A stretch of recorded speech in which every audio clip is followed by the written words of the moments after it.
Hey, John here. Let's look at the standard template library set container. This is an associative container.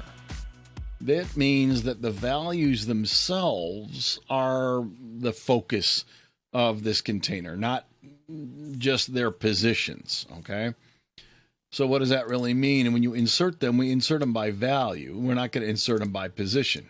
Like, for example, in a vector, you might tell it, I want to put this value at this index in the vector. Like element 5 should be set to this new value. You don't do that in a set. You just say, here's some value, put it wherever it belongs, and the set itself figures it out. Okay? So they're inserted by value. Sets do not allow duplicates to be inserted. So if I have a set of integers, for example, and I put 1, 2, 3, 4, 5 in there, as 5 elements, and then later on I try to do an insert on number 4 for a second time, it'll throw away that second one. It's already in there. Okay, no duplicates allowed. Elements are going to be inserted in sorted order, and they'll be maintained in that sorted order from low value to high value. And we'll see that when we iterate over the values of a set, they'll always be sorted in ascending order. And along with inserting by value, you can erase them also by value. But you can also erase them by position using an iterator or an open-ended range. Okay? So let's look at the reference manual for this. You got to get our bearings here on what's going on as far as the documentation is concerned, right? Again, it's associative container. It maintains everything in a sorted, unique set of objects. No duplicates, okay?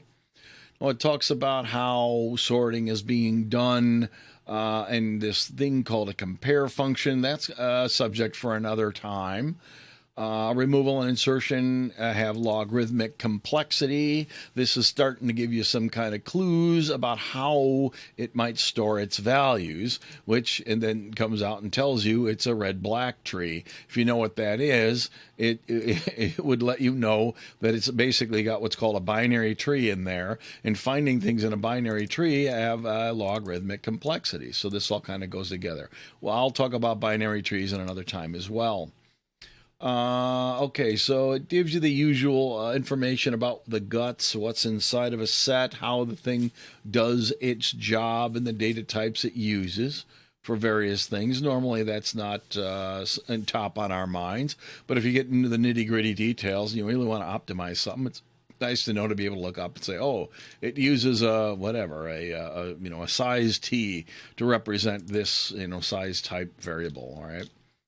Okay, what does it got? The usual constructor, destructor, and comparison operator that you see with all the other containers that we talk about. An allocator function to deal with the memory management if you're dealing with an advanced program and you want to do that sort of thing. The usual iterators, the begin, the end, the reverse begin, reverse end. They all work the same as all the other containers as far as that regard go. In that regard. We can ask if it's empty, that'll return a Boolean. Yes, if it's true, if it's empty. Size, how many elements are in the container? We can ask that. Max size, we've seen all these before. This will tell you the maximum possible number of elements you could put in there if you really wanted to. The theoretical maximum, right? If you wrote a loop and just forever put stuff in the set, how big can it be? You can call clear to delete all the elements out of a set. You can insert new elements into the set, and you can use these optimized versions of insert. We'll have to talk about that at some other time. You can erase elements from the set, swap all the elements in one set with all the elements of a different set. And then some of these advanced versions of extract and merge. It takes some of the elements out of the set and take two sets and merge them together. I'll leave this as a task for the viewer to read the manuals and look at the example codes they give you in here to see how those work.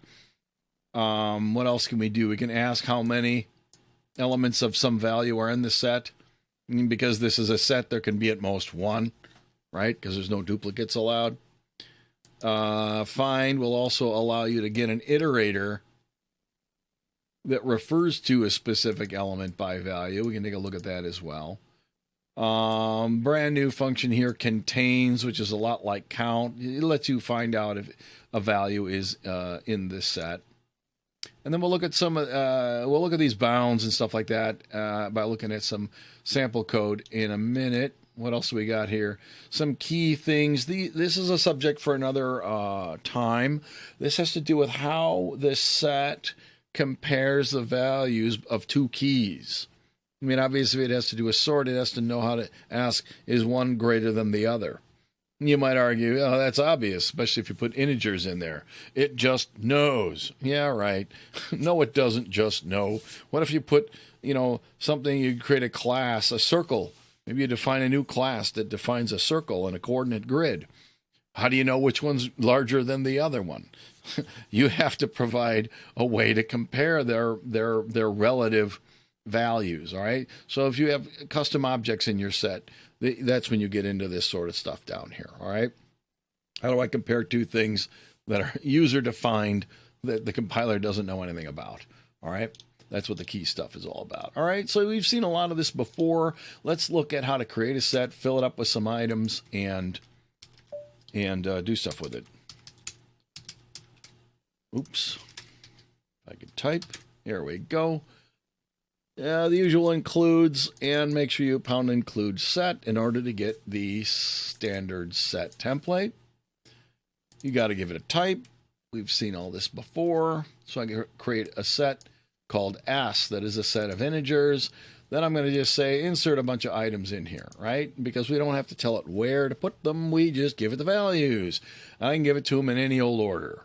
So what am I doing? I'm going to insert these 1972 in some random order. I'm not putting any duplicates in here. Okay, you'll notice.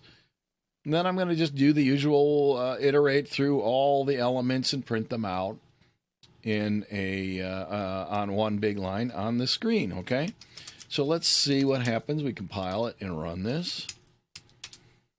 No shock. Look, they're sorted from low to high. 1, 2, 4. 5, 6, 7, 9. All right. Well, that's because I never inserted 8. I never inserted 3. Right. Okay. No surprise there. It kept them sorted when I printed them out. How about this one? Every time you insert something into a set, the insert method returns something called a pair. And a pair is a struct that has two members in it called first and second. Let's look closely at what happens here. Insert. Here's the reference page for the insert. Tells you all about all these variations optimized for different kinds of uses, right? We're going to just use the basic insertion for this. Again, we have the logarithmic complexity because it has to walk down a binary tree to figure out where it needs to go. In this simple case, they give you a little example. I would call this insert some stuff, and they're playing around with this second thing like I'm going to show you in a minute. All right, so what happens here?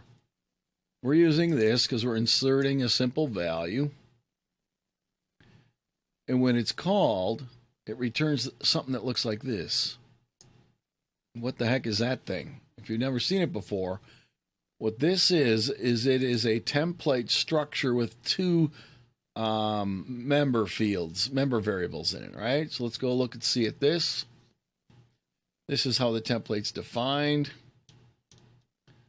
and how it is then used. This is a lot of visual noise in here. The short of it is you have a struct that has two members called first and second, and the first member variable has one type and the second member variable can have a different type. That's all this means. It returns a struct with two fields in it. Okay, that's what it's going on. That's what it means, right?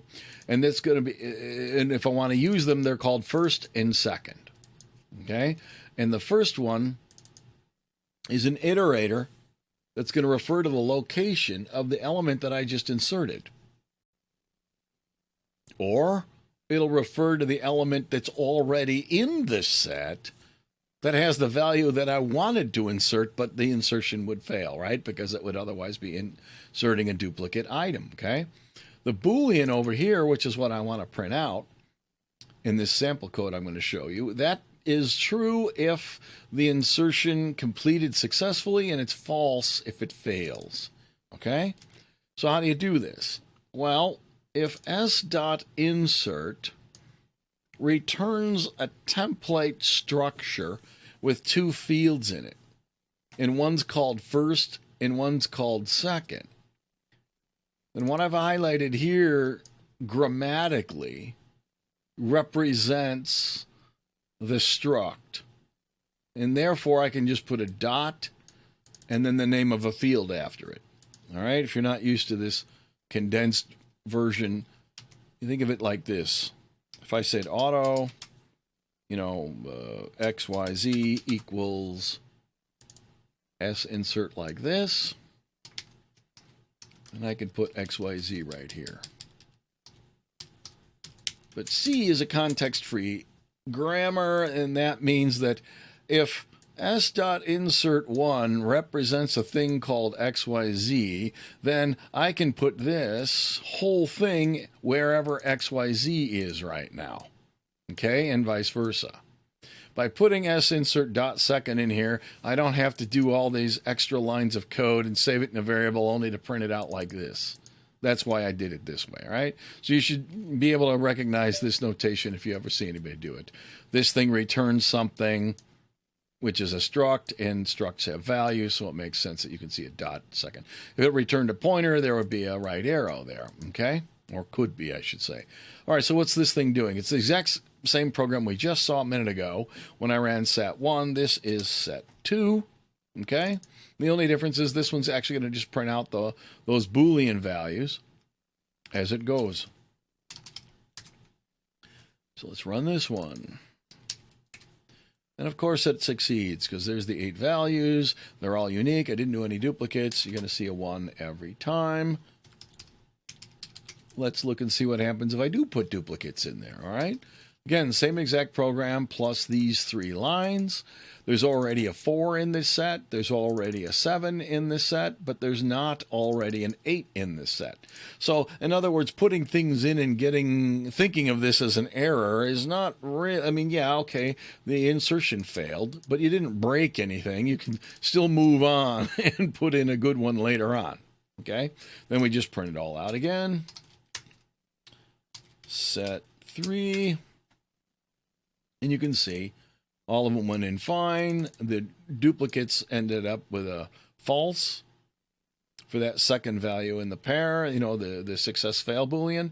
And 8 gives us a 1, tells us, yeah, that was good. I can do that. And you can see that this has one more element in it than it did up here. Okay? So let's look at this next example. Same code up here, insert a bunch, insert some duplicates and so on. Everything up there is exactly the same. And now down here, let's erase a few items, okay? What does it do? I'm erasing by value. Erase the element whose value is 5. And there's a bug in my program here. This should be 3. All right, so 5 should be in this set because it was up here in our original list. It's right here, okay? If we ask to erase it, it should say all is well, okay? If we erase a 3, it's not in the set. That should fail. And if we erase 5 a second time, it has gone away, and that should fail, all right? Now, what's this printing out? Let's see what the erase member does. It doesn't return a pair because you don't see anything going on over here like you did up here with these dot second things, right? So what does erase return? Erase returns either a void or an iterator or a size type, depending on how you call it. Okay, how did we call it? We call it, and we gave it, a value. We've asked it to erase it by value. Well, how do we read this? Are we giving it an iterator? No. A constant iterator? No. Do we give it a range? No. We gave it a value. And then the sets refer to the values of their elements as keys, all right? So what we're doing is we're executing this one down here, case number 3. So if I say erase and I give it a key value, it gives me this size type thing. So what does that mean? We look at message 3, removes the element if it exists, and then with the given key. All right, return value for case number 3. It'll tell you how many things were removed. And because a set has at most one of any value, that means that this erase call that I'm using, which is this one down here, will either return a 0 or a 1 based on whether or not it actually erases it. So if we throw away a 5 here, if you erase the 5, it should return a 1. 3 was never in this set, and 5 is no longer in this set, so those two down here should be zeros. And then after I do the erasing, I should be able to print it out and see what's going on.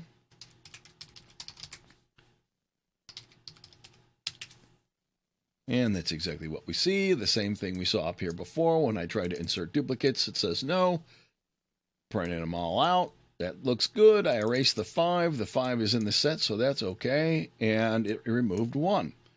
I then said remove a 3. Is there a 3 in here? No. They're sorted, so there's no 3 between the 2 and 4. Therefore, there's no 3. I can't erase it. Can I erase a 5? No, I already did. When we're done with that, I've only removed one element, and just do a quick visual check here. We can see it's shorter by 1, and we can see the 5 disappeared between the 4 and the 6. So again, you know, it's maintaining sorting order. So what does the next example do here? So I fill in a bunch of stuff. I then print it out. I'm not going to do the superfluous errant inserts here. I'm just going to go back to inserting the 8 original ones. Okay. Then what do? I'm going to call count and ask how many 7s, how many 4s, how many 3s. Okay. And over here I comment. We remember that, you know, there is a 7, there is a 4, there is no 3. Okay. So we should be able to see how many there are. So this lets you ask, hey, how many are there in the set? And no shock, there's a 7, there's a 4, but there is no 3. Okay, set 6, what's going on in this one? Again, insert them the same way we've been doing all along. We print them out. Now we want to say, what if I want to print out all the elements whose values are 6 or greater than 6? How do we do that? We use this lower bound function. All right, let's look at the doc for that. See what it does. Is this. Which one of these did I use? I'm using this one here. Okay. Well, actually, these are really kind of the same. Whether this set is a const set or not will depend on which one of these you use. Okay. But this is easy enough. We're using this first one to get an iterator starting at this lower bound. Well, what's a lower bound, right? Keep this in mind. Okay, so the iterator points to the first element in the set that by definition is not less than the given key right here. Okay, in other words, I want it to be greater than or equal to this key. All right, so if I say, give me the lower bound, what did I do here? Give me a lower bound of 6. Okay. It'll give me an iterator that points at 6 or whatever is greater than 6 if 6 itself is not there. As we can see up here, there is a 6. There will be a 6 in the set, right? This one down here prints with a lower bound set to 3, and we know there is no 3 in this set. So this is an example of 2 different ways to call lower bound on an element whose value is in the set, and another time I'm going to call it for a value that's not in this set. Okay, and we'll see what happens. So here we go, fill them all in. They all went in there. There's our 8 elements. Give me all the elements starting at element number 6. It works fine. Print everything starting from element 3, an element, I should say, whose value is 3, okay? And it says, okay, there's no 3, but here's the first one that is not less than 3, that is in the set, right? And you can clearly see it should print from there. Now let's take another look at the code. How does it start? How does it end? How does this really work? Remember, this lower bound is a lot like s.begin, like you see up here, okay? But it simply says, give me an iterator that starts using some other logic, okay? I want an iterator that's pointing at something that's not less than 6. And I'm going to go until I get to the end, okay? In both cases. Start at this lower bound iterate over all of the elements and print them all until I run into the end of the container. And we've seen the end used before in every other container we've ever printed out.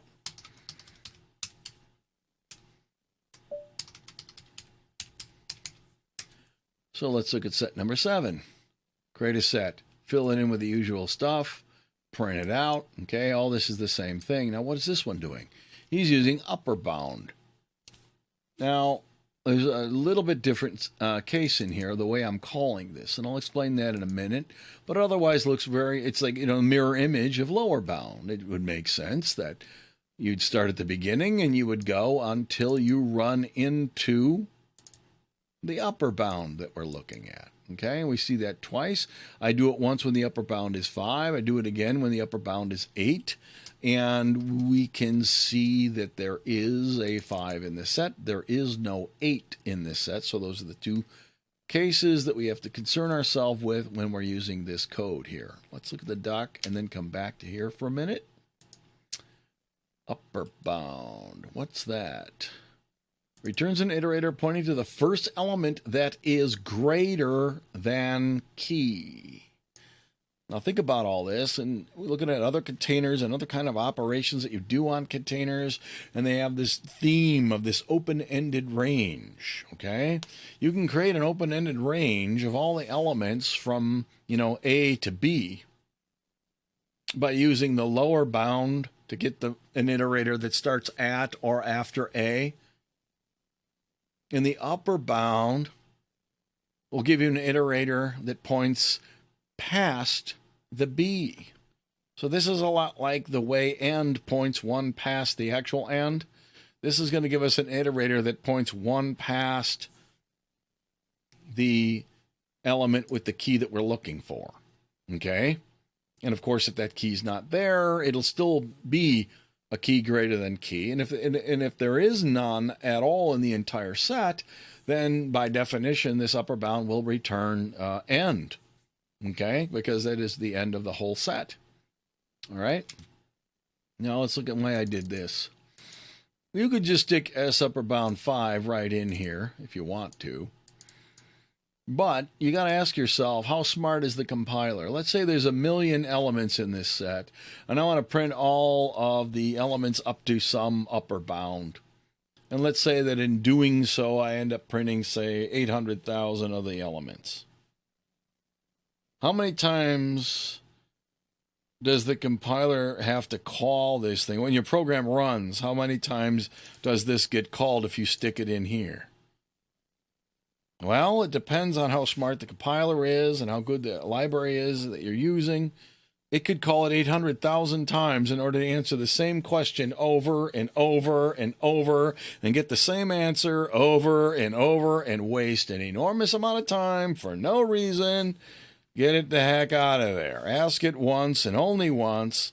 Save it somewhere so that when you run this code, it doesn't have to do it over 1 billion times, or in this example, 800,000 times. Now, why didn't we take the end out if it's so much of a concern? It turns out the end is optimized already, so that it's not a problem, as is begin. And even if begin was wasteful, like I did the lower bound in the loop, what's wrong with that? Well, this is only called once no matter what, by the definition of a for loop, okay? Hoist garbage out of the loop if you don't need to call it every stinking time. That's why this is up here, okay? So this will be used to calculate the upper bound once, get the iterator to that location one time, and it'll use that to print it out, okay? And then I'm going to reuse that variable down here to grab the upper bound where the value is 8 and print it out a second time. So let's see this one run. Remember, I grabbed the upper bound whose value is 5, so it's 5 including 5. In other words, the iterator that was returned when I said upper bound 5 was referring to the element whose value is 6 right here, because the loop goes while the iterator is not equal to end. So if it pointed here, it wouldn't print the 5, okay? It has to be one past the one I asked for. This one goes, give me everything up through 8, the upper bound of 8. 8 is not in the original set, So it returns the first one greater than 8, which is 9. And you can see it runs until it gets to 9 and stops without printing the 9. So as you can see, the values, rather than the position of a value, is really the most important theme that's going on with a set. You can't not put duplicates in a set, all right? They're always maintained in sorted order, and if I wanted to erase them, I can erase them by giving it a value. I can also erase it using an iterator or like an open-ended range of iterators if I wanted to. I didn't put together an example of that. That works exactly the same way. We've seen it with linked lists and other such things. If you say erase in here, you can see there's a first and a last. You can use one that looks like this, okay? You can erase one given an iterator that points at a specific location. We were using this one in these examples, right? So these other variations are available to you. I've discussed those in other times. If you want to look at those other videos, I'll put some links to the playlist that all this stuff is part of in the description below this video. All right, so thanks for watching. See you next time.